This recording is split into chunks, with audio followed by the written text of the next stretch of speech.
चेतना radio 90.4 FM पर आप सुन रहे हैं किसान चौपाल। नमस्कार, चेतना रेडियो 90.4 एफएम के कार्यक्रम किसान चौपाल में आपका स्वागत है। आज इस कार्यक्रम में हम एक ऐसे जानवर की बात करेंगे जो मनुष्य का सबसे अच्छा दोस्त माना जाता है। जी हाँ, आप सही समझे।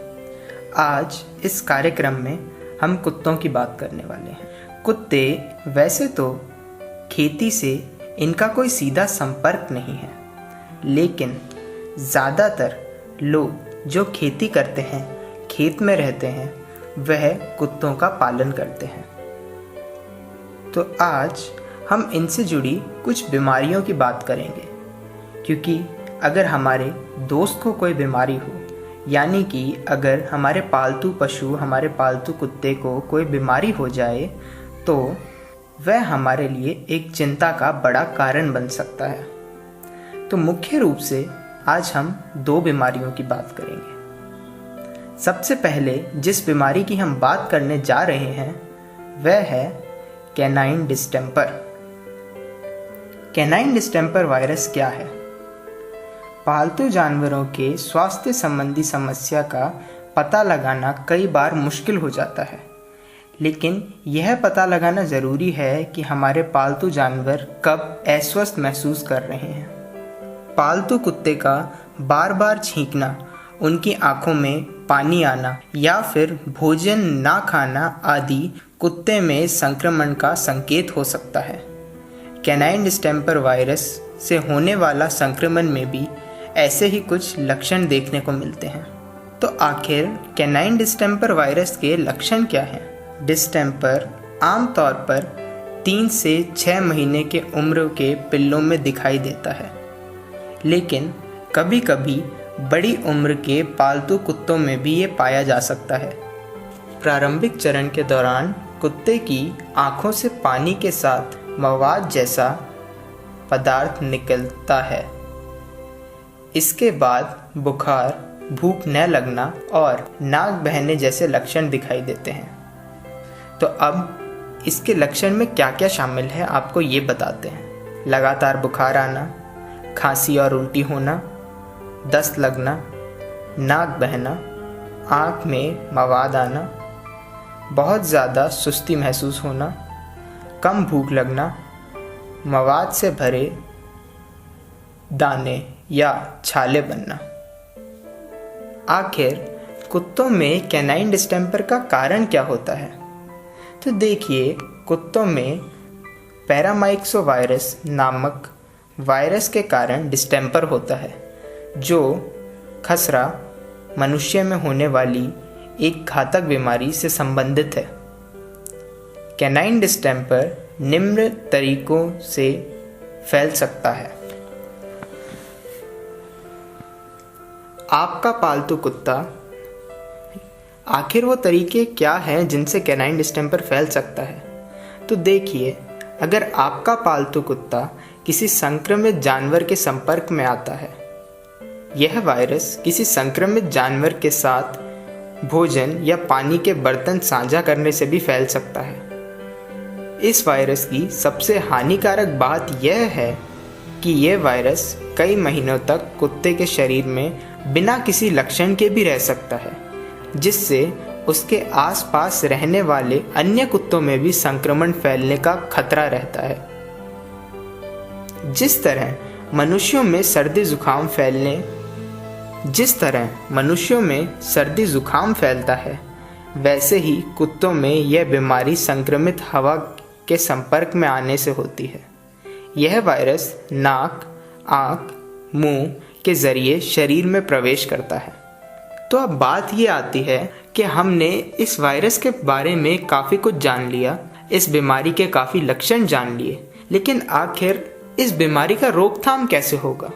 कैनाइन डिस्टेंपर के रोकथाम के लिए 6 से 8 सप्ताह की आयु के भीतर अपने पिल्ले का टीकाकरण सही तरीके से किया जाना चाहिए। टीकाकरण के लिए आप अपने नज़दीकी पशु चिकित्सा केंद्र में संपर्क कर सकते हैं। जब तक आपका कुत्ता 16 से 20 सप्ताह का नहीं हो जाता, तब तक हर 3 सप्ताह में टीकाकरण किया जाना चाहिए। एक बूस्टर टीकाकरण हर 1 से 3 साल तक दिया जाना चाहिए।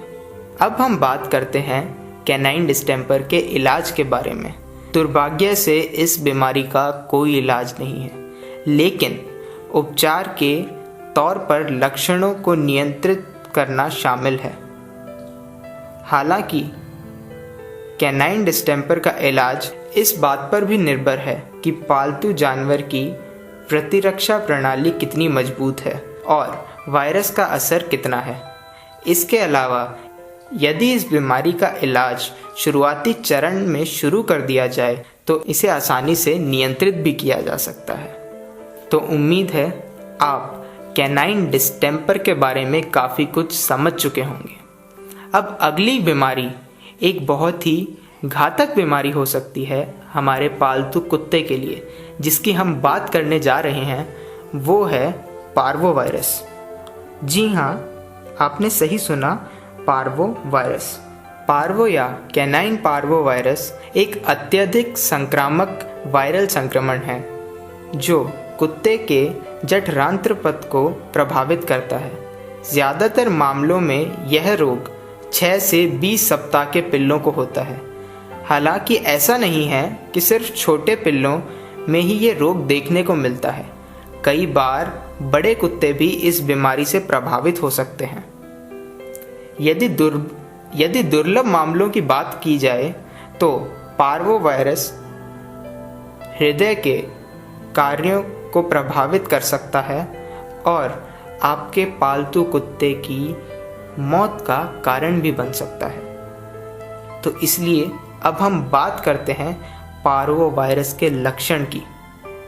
तो पार्वो वायरस के लक्षण कुछ ऐसे हैं कि गंभीर व खूनी दस्त, भूख न लगना, अचानक से तेज बुखार आना, सुस्ती दिखाना आदि। यह कुछ ऐसे मुख्य लक्षण हैं जो पार्वो वायरस से संक्रमित पिल्ले में या कुत्ते में देखने को मिलते हैं। कुत्तों में आखिर पार्वो वायरस का कारण क्या होता है, आप भी यह सोच रहे होंगे।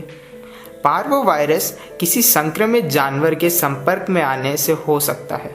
उदाहरण के तौर पर जब एक कुत्ता किसी संक्रमित कुत्ते के संपर्क में आता है तो वह भी संक्रमित हो जाता है। इसके अलावा यदि कुत्ता किसी संक्रमित कुत्ते के साथ खाने का बर्तन, यानी कि जिस भी बर्तन में संक्रमित कुत्ते ने खाया है उसी बर्तन में अगर कोई सही कुत्ता जिसको ये बीमारी नहीं है, जो असंक्रमित है, वो आके खा लेता है तो उससे भी वह संक्रमित हो सकता है। सीपीवी का एक कारण कैनाइन पार्वो वायरस पहली बार। तो जैसा कि अब हम जान चुके हैं कि यह बीमारी बहुत घातक हो सकती है, तो आखिर इस बीमारी के इलाज क्या है? मुझे कहते हुए बुरा लग रहा है, तो बात ये है कि सीपीवी कैनाइन पार्वो वायरस का कोई इलाज नहीं है।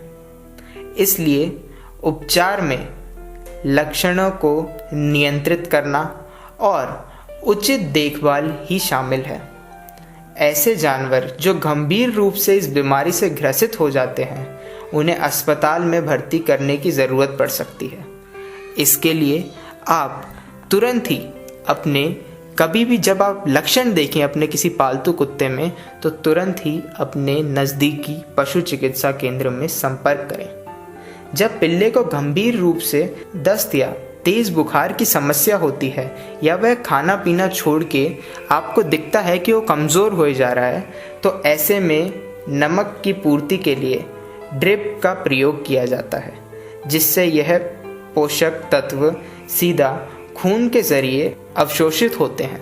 इलेक्ट्रोलाइट और शुगर के स्तर नियंत्रित रखने के लिए ड्रिप में पोटेशियम और डेक्सट्रोज भी दिया जा सकता है। तो आज के लिए बस इतना ही। जुड़े रहिए चेतना रेडियो 90.4 FM के साथ। उम्मीद है यह कार्यक्रम आपके लिए बहुत काम का रहा होगा।